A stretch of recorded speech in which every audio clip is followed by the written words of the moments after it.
for Tyrael is at level 13, man. Law and Order and Holy Ground. Where's better? What's stronger? Law and Order has been getting more popular and picked up pretty often, but I feel like Holy Ground is still being missed out on. The ability to control space is such a strong tool.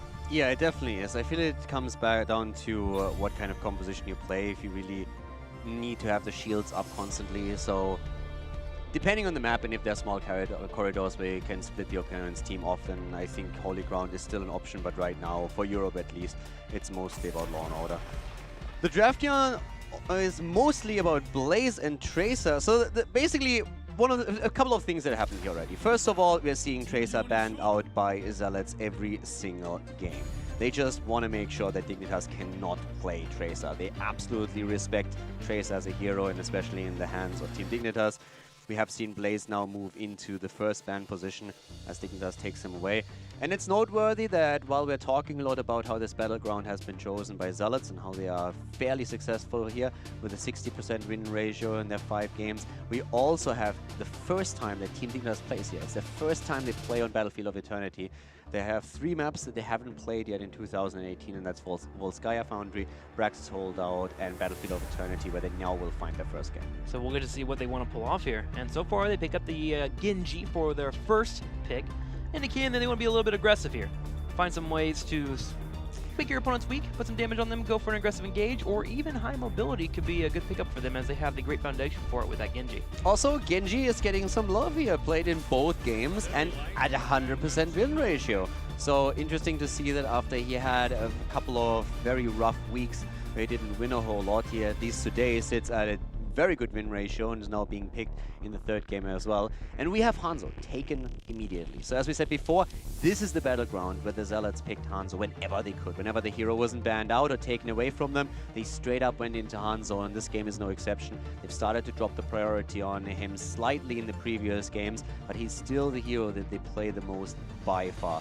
So Hanzo together with Uther on the first rotation for Zealots. I mean, his poke is great, the ability to engage is great, but the vision aspect that he brings to the field is monumental on BOE. Yeah. Being able to know where your opponent is at and what angle they are coming in to force a fight gives your tank player the better opportunity to move in and force an engage, or even try to anchor in a certain area. And also, your support can't get flanked if that vision's constantly coming in there. So it's way too powerful and very easy to utilize. And another thing that we've seen a lot from Zealots in particular is that you try and shield your opponent's Immortal off with 4 heroes and you move forward, and then Hanzo can pretty much solo the Immortal and do a very good job there. So it's a really cool tool if you get the positional advantage over your opponent and can put them in that awkward spot where they have to break through. And then Hanzo also can just simply join up with the rest of the team to fight the 5 versus 5 once your opponent flips the switch and says, okay, we need to engage in a team fight right away.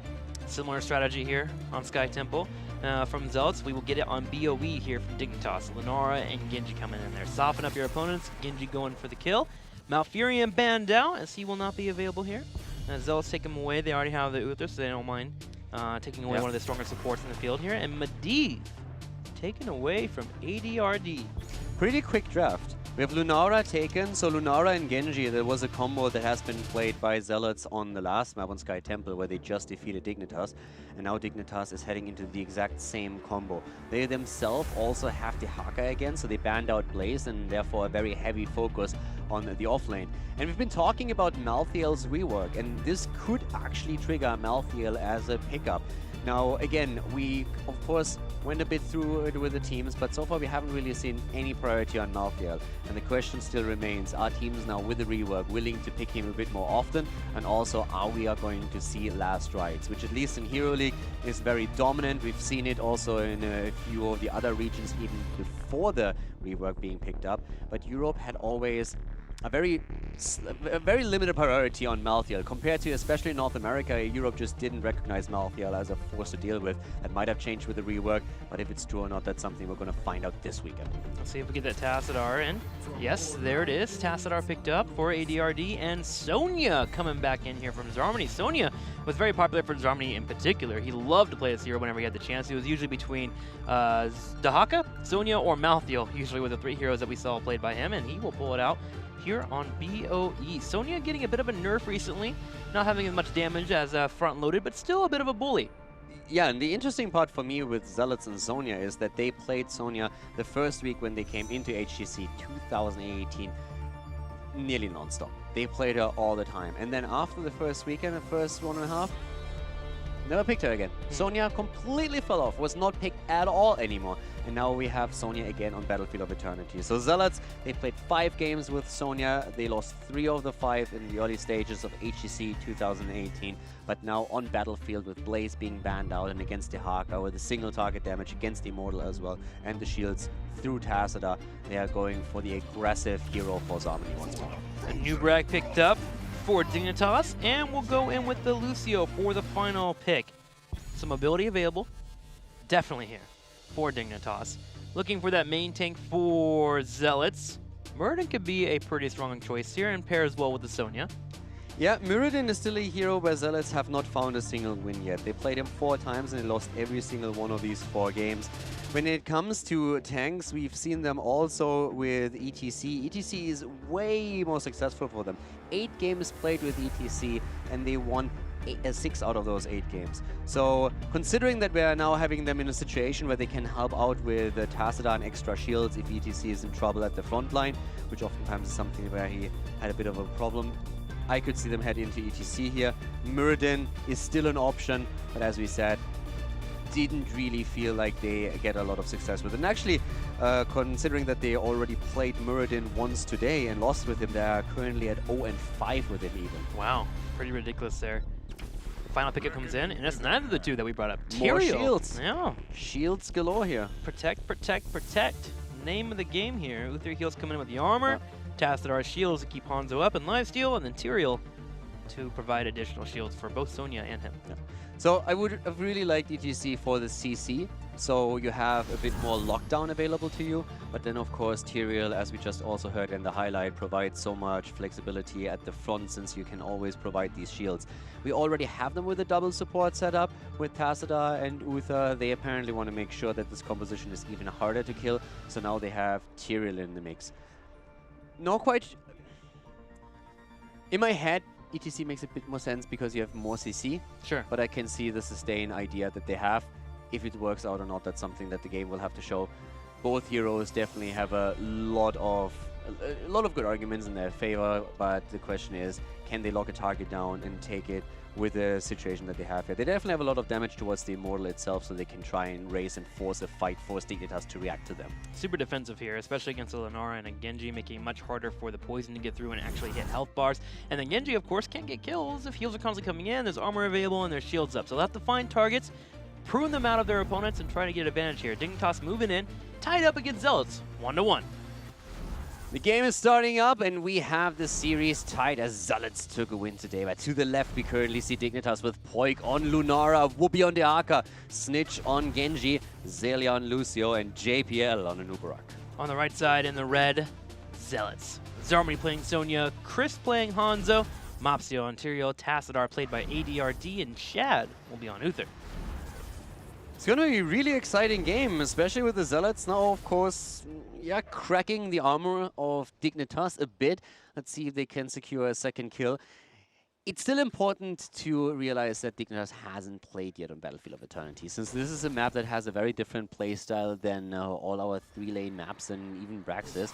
There's way more brawling and teamfighting going on throughout the entire Immortal phase in the middle of the map. Of course, also important that you can snowball heavily here if you get that early lead.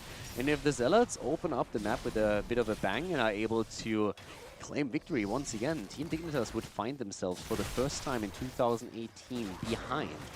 And we haven't really seen yet if they can deal with that situation or if maybe nerfs are going to become an issue here. But for now, Dignitas roaming around with the help of Lucio and trying to see if they maybe can get the first kill of the game. What I like about Zealot's comp is they can peel off Hanzo or Sonya to work on that Immortal phase and get that lead that you were just talking about. Just a matter of whether or not Team Dignitas can find them doing that and get an opportunity to go in for a catch-in. The other news for Dahaka, though, is that Dignitas having the Dahaka will allow for them to get an experience lead if they're able to control the outer lanes and keep them hidden for a little bit, too. Make sure that Zealots are unaware, because if Zealots see that, they'll move in, try to jump on top of that Immortal. Snitch already harassing Mopsio, as they trade out a little bit here. Snitch getting the better hand of that for sure. Yeah, and Snitch has now the advantage that he knows there's very little CC available to Dignitas. It's mainly through Uther and his point-and-click stun. Of course, Hanzo later after level 10 has one available as well. But outside of that, Snitch definitely has a lot of options now to jump in deep and try to be aggressive, keep poking and harass the front line or the back line. So something where the Zealots need to make sure that they are positioned well. But yeah, to the top lane, Dehaka and Sonya dancing that little dance here as we're waiting for the first Immortal to pop up and to see which team is going to take the early lead on Battlefield of Eternity. Speaking of CC and trying to control Genji, at level 10, are you feeling Archon here, or do you think we go for Force Wall? I would actually be surprised if they don't go for Archon. We've seen mostly Archon from ADRD now, and I think over on this map here, it would also really work for them. They want to have the extra damage. They already have a lot of shielding. I don't think that trapping heroes against Genji or Lunara that could easily go into a Leaping Strike would do too much for them.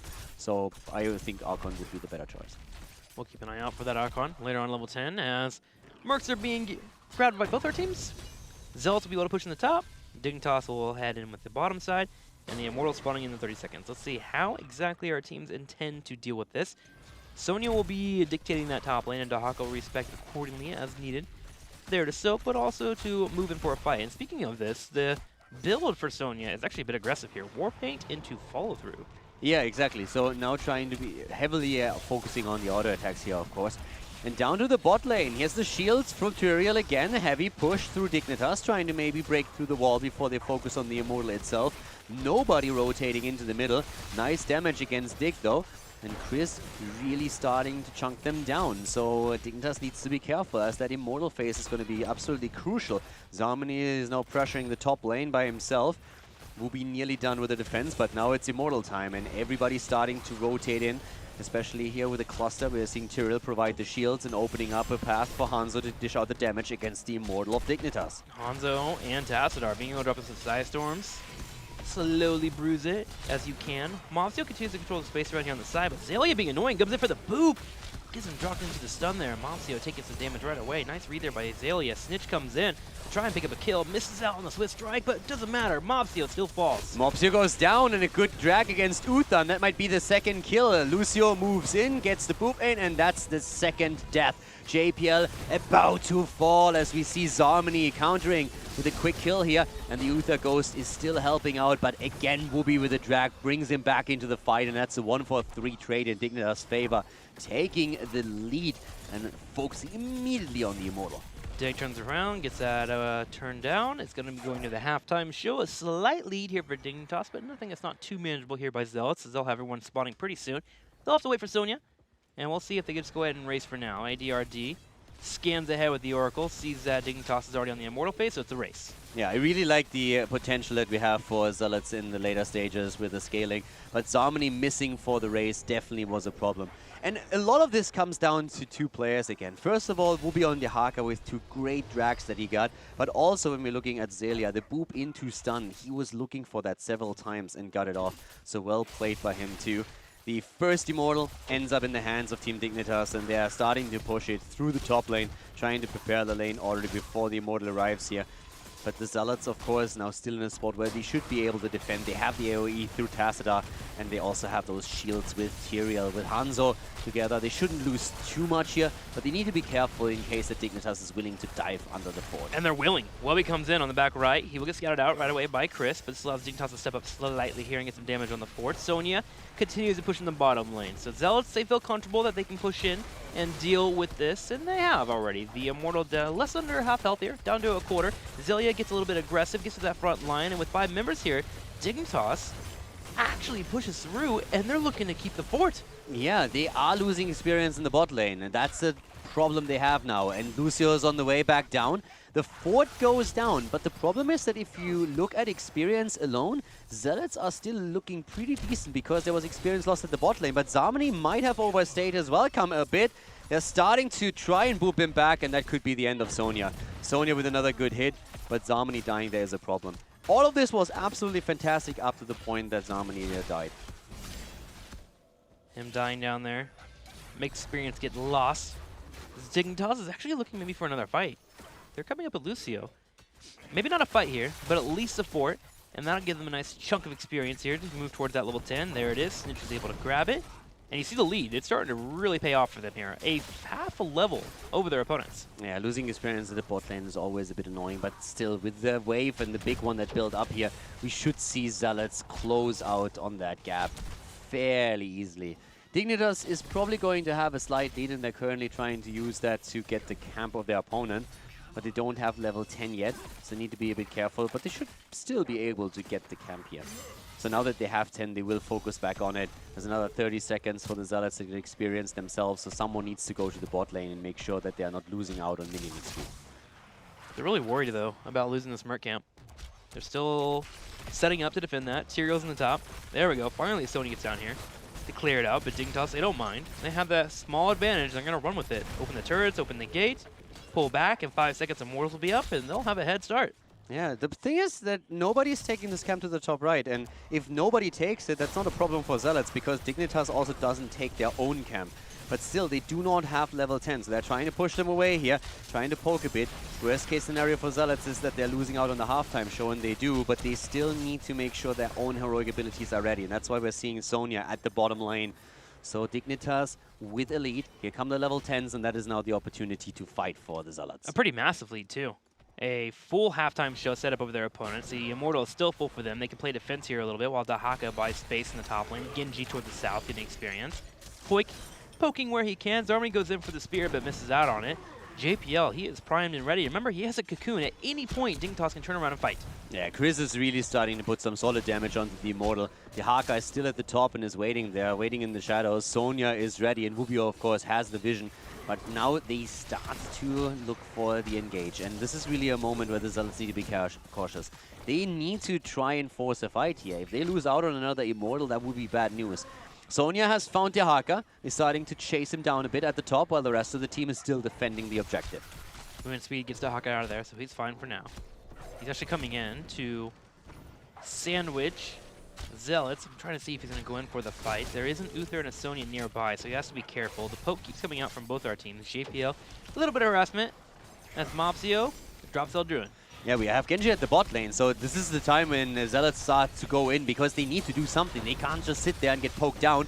Lunara is already extremely low. Poke needs to be careful here. Mopsio, on the other hand, is exactly in the same situation. The arrow misses, doesn't hit anything. The ult on Hanzo having no effect, as Dignitas is now trying to force the fight as the cooldowns were traded. But again, no real opportunity. Here comes Sanctification as the Zealots are finally saying, okay, we need to take this fight, and they're trying to move in. But Dignitas playing extremely well around these cooldowns. But Poik falls! Poison Spear connects. And we have a Lunara dead in the ground here. Snitch low as well. Has to keep kiting away. JPL gets picked off. And Zealots win the team fight. They have all 5 up. Shad able to pop Mopsio in with a little bit of heal here. The Immortal gets burned down. And Zealots grab an Immortal. Zarmani just turning on the God mode there. Going straight in for Lunara, finding the spear and then getting the kill in. Dropping Lunara and also turning around and helping with the kill on Anubarak. So extremely well done by Zarmani here. And they turned this around. It was really difficult for them too, because they were low on Immortal health, and Dignitas did a fantastic job just fanning around them and trying to put the poke pressure on. So the longer this entire situation, this standoff lasts, the better for Dignitas and Zealots at some point. They were forced to do something, and they said like, okay guys, we need to go in. Dignitas moved away from the Sanctification and re-engaged. So Sank was down, Hanzo's arrow didn't hit anybody, and that was a really bad spot to start with, but Zealots still find the kill and then grab the Immortal. Very well done by them. Showing the strength of his Poison Spear, it landed properly. Zealots open up the fort toward the south. They have Sonya coming around, sharking, but Zelia is able to scout him out just in time, and Dignitas will finally defend as Dahaka continues to keep the team up in experience. So, all said and done, Zealots get a fort, get a nice experience here, slightly ahead, but pretty close together in terms of experience, just by a smidgen.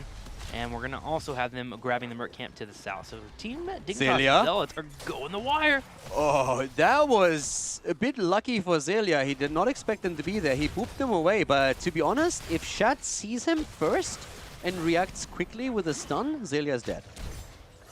The only thing that had to happen there is Shad hitting that, and he didn't see it in time. The boop came out too soon, and then he couldn't go in for the distance. But now Mopsio being attacked. And as we said before, the scaling is actually really working well for Zealots. I mean, just think about the level 20 when they are having also access to Twilight Archon. When we see Sonya nearly unkillable, and at this point already with the nullification, they can really work around Genji. 16s are big too. Benediction for Uther. Hanzo flawless technique. You're right. As they continue to spike on up. Maybe not too worried here as Lunara spikes well too. And we also have the healing coming in from Lucio. But things are not looking the greatest here for Dignitas when we're used to them being 2 to 3 levels ahead. But they're still even experience. Kiting back here on the bottom as 5 answer back. Zealots defending well while Dahaka keeps doing Dahaka things. I mean, big kudos to Zealots. They definitely showed up here today, and we heard in the interview that even they themselves recognize how strong Dignitas is, and they said, well, maybe Dignitas has a bad day. If we see an opportunity, we go for it. And they did. Sky Temple, they looked fantastic. Battlefield of Eternity, they might find themselves slightly behind at this point, but they are still giving Dignitas a much better fight than most teams we have seen going up against Dignitas. So Zealots, definitely here to play, and they are looking strong. Immortal is spawning again, and this is going to be one of these moments of truth when we're going to find out how much the Zealots can do here against Dignitas on the 13 talent tier that we are now. And this time they won't have to be behind in experience. Remember the last time the Immortal spawned, it was 10 to 9. They lost a full half level. This time at least they're on even footing. And they step forward. They clear up top lane. They'll have to deal with the bottom lane at some point as well, but for now, their main focus is up here. They'll have a turret to pick off too if they want to grab experience, but all they're doing is trying to get that push going their way so they can make a decision on how they want to handle the Immortals. And they have a wedge driven between their opponents now, between the members of Dignitas' team. So Zarmany is moving in again. He's dodging all of this here, but of course Poik with really nice damage. He himself already has taken a huge amount of hit points chunked away. So that's another bad aspect of this. Poik really needs to be careful. Lunara is pretty squishy, and if at any point Zarmany in particular or Chris are able to gang up on Lunara, she is going to be deadly. I mean, look at her. She's taking a little bit of poke here and already down to half health. Yeah. Zelia struggling to keep her alive. And on top of that, landing a sound barrier whenever a burst comes out from that Sonya is quite difficult to do. We'll see if he'll be able to do that as he finally tops her off on health.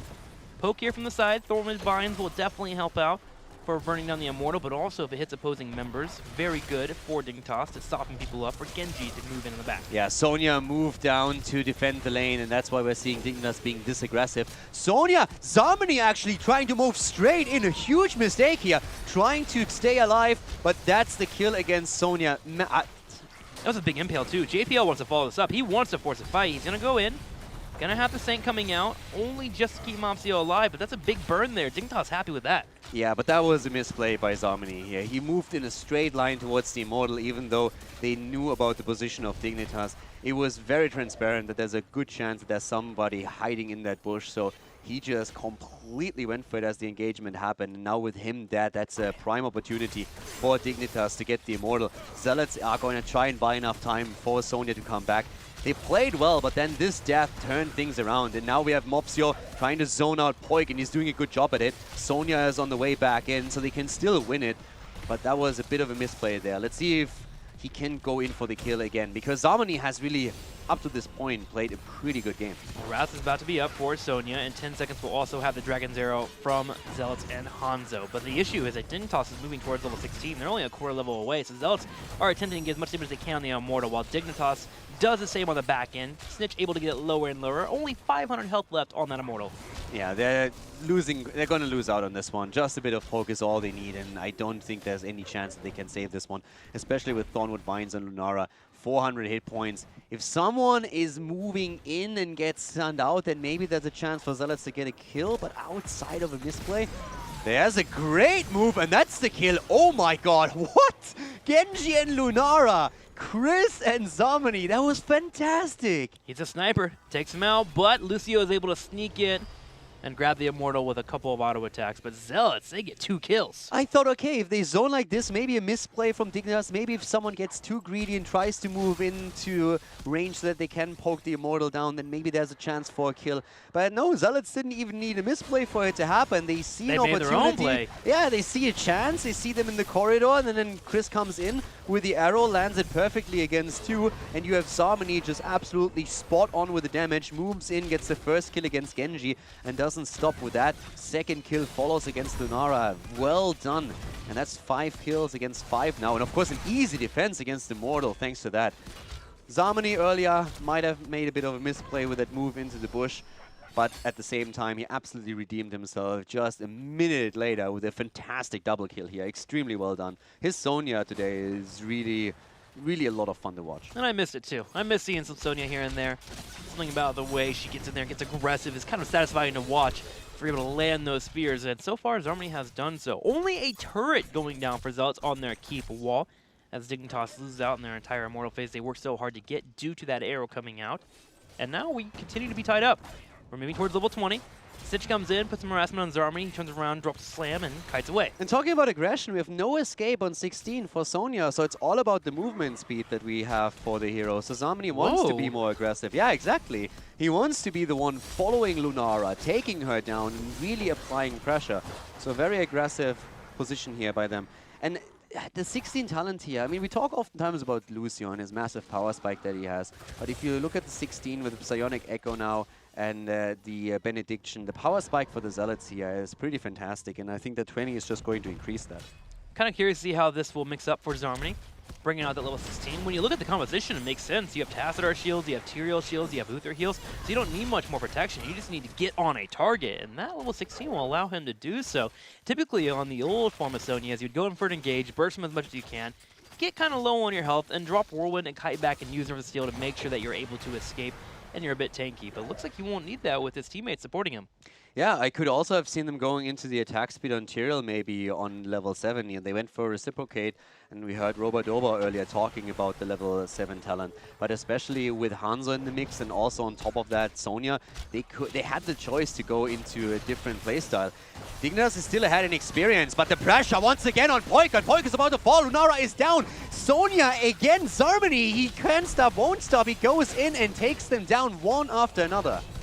Poik having such a hard time dealing with Sonya that's constantly on his face. Team Dignitas, the only option they have here is to go around and trade a little bit of damage on their Immortal, while Zealots get a big lead, massive lead moving into the Immortal phase. Still a 5v4 for 33 seconds. Zarmany is wrecking Poik in these engagements. The damage output against Lunara is just too much. Lucio is not equipped to deal with that. It's a big problem for them right now.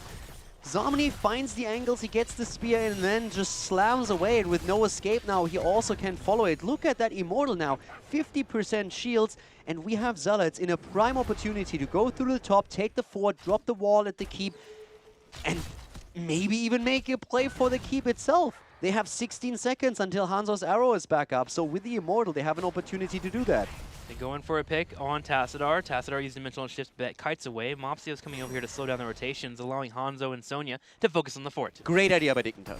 Didn't work out, but a fantastic idea. And that's how they earlier got the kill against Sonya. And now this one was a bit more elaborate than the trap that they set up against Zarmany in the earlier Immortal phase. But I really like that Dignitas just tried it.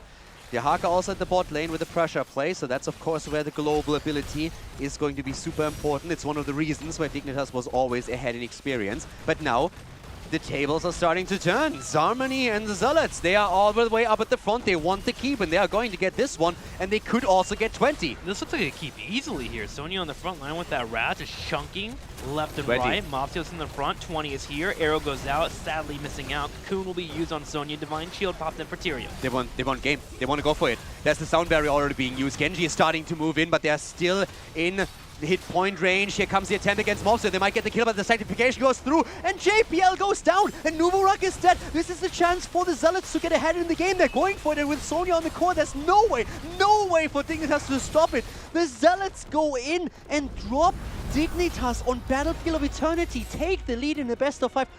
What's happening here? Zealots have came out to play, that is for sure. The Western clash within their grasp, and they have the biggest match against him, and yet they come in and make it look like it's no big deal. Up 2-1 over Team